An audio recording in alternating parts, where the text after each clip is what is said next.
네, 안녕하세요. 미국 주식 알려주는 여자 주식 누나입니다. 11월 7일 월요일 아침 우리가 잠든 사이 밤새 미국 증시에선 어떤 일이 있었는지 체크해 드리도록 하겠습니다.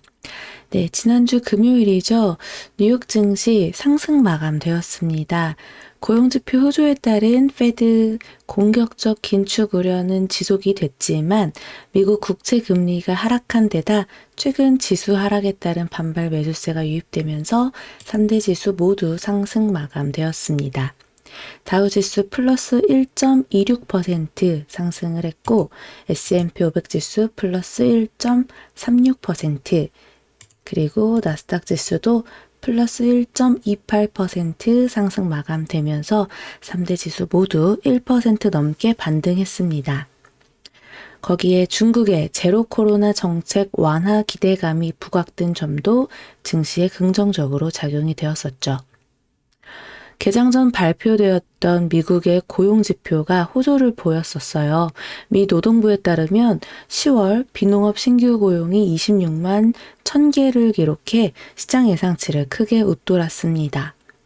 9월 31만 5천 개보다 증가폭이 다소 줄었지만 블룸버그가 집계한 시장 전망치 19만 3천 개와 월스트리트 저널이 집계한 시장 전망치 20만 5천 개를 모두 큰 폭으로 상회했습니다.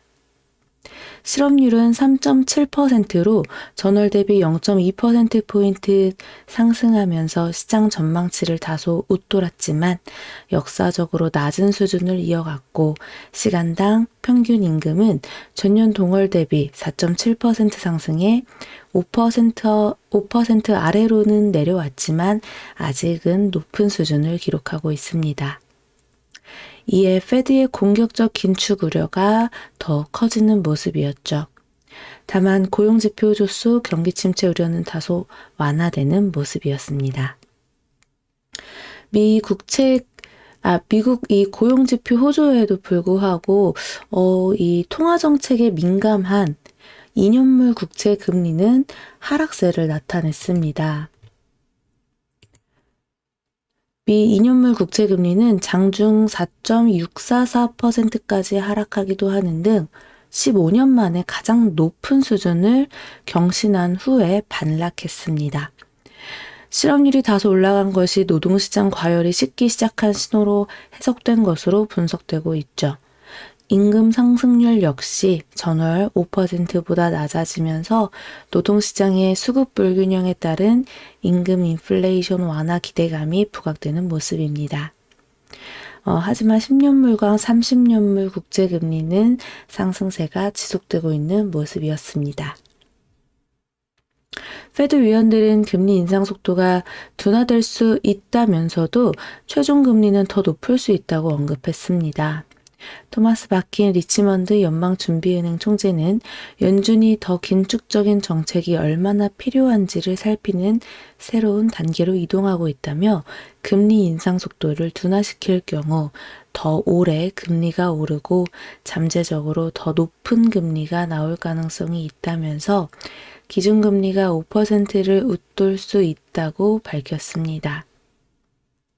수정 콜린스 보스턴 연방준비은행 총재는 충분히 제약적인 금리 수준에 도달하기 위해 얼마나 많은 긴축이 필요한지를 결정하고 있기 때문에 더 느린 인상이 종종 적절할 것이다 라고 언급하면서 얼마나 빠르게 금리를 올리느냐, 즉 속도보다 얼마나 높이 올리느냐로 초점이 이동해야 될 때라고 밝혔습니다.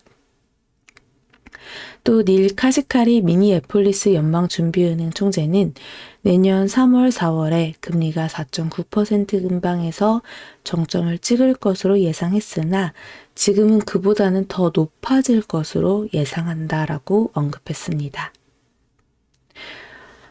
그렇기 때문에 이 페드가 12월에 기준금리를 0.75%포인트 인상할 가능성은 38.5%를 나타냈고 0.5%포인트 인상할 가능성은 61.5%를 나타냈습니다.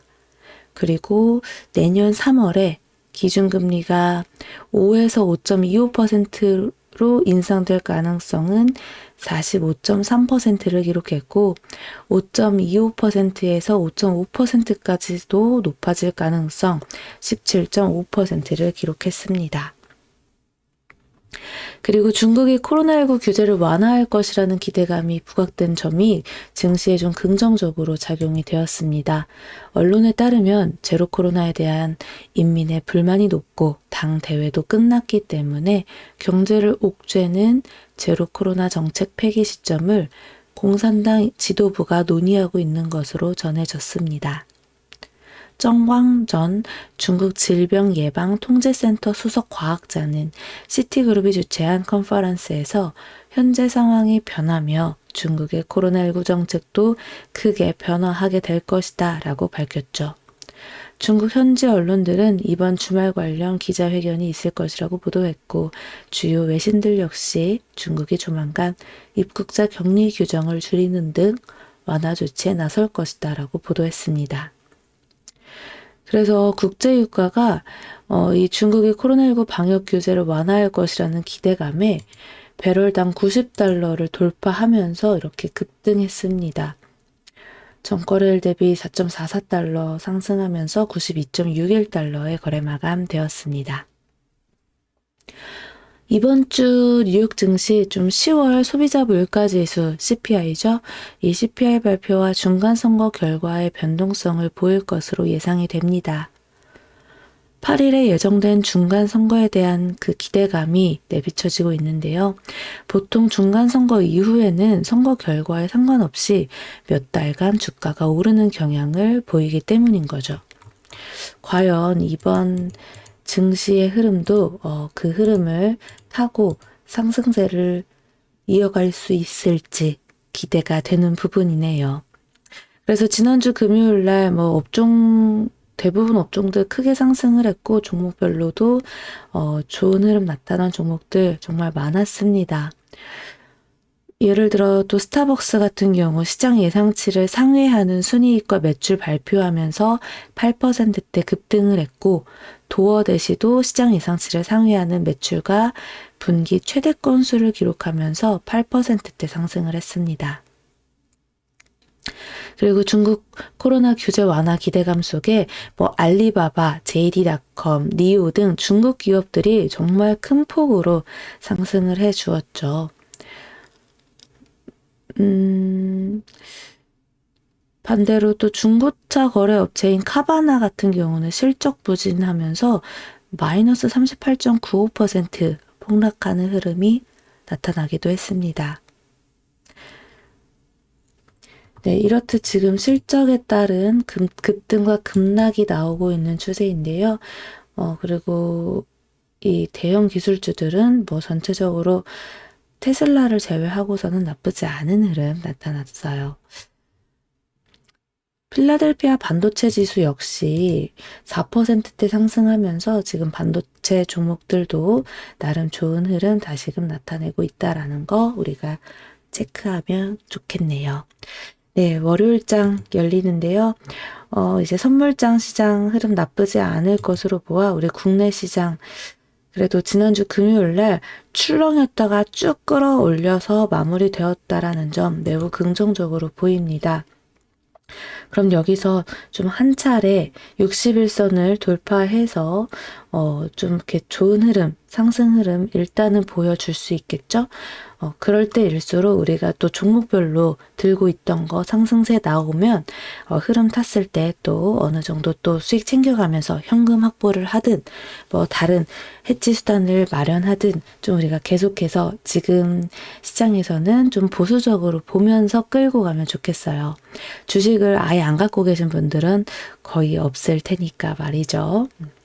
자, 그래도 우리가 좀 뭔가 현금 확보할 수 있는 시간을 마련해주는 그런 좋은 시간이 나타나길 바라면서 오늘 월요일장 흐름 잘 지켜보고 정말 미국의 이 중간선거 이후 보통 정말 주가가 좀 오르는 경향이 나타나는데 그 영향이 우리 시장에도 좀 고스란히 영향을 끼쳤으면 하는 마음이 들기도 합니다. 그러면서도 또 걱정스럽기 때문에 개인 투자자들이 그것만 바라보고 지금 시장에서 막 달려 들어가지는 않으셨으면 하는 마음으로 우리 시장 계속 체크하고 내일 밤 9시 라이브 방송에서 같이 공부하도록 할게요.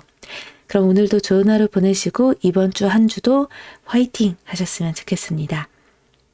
이상 주식 알려주는 여자 주식 누나였습니다.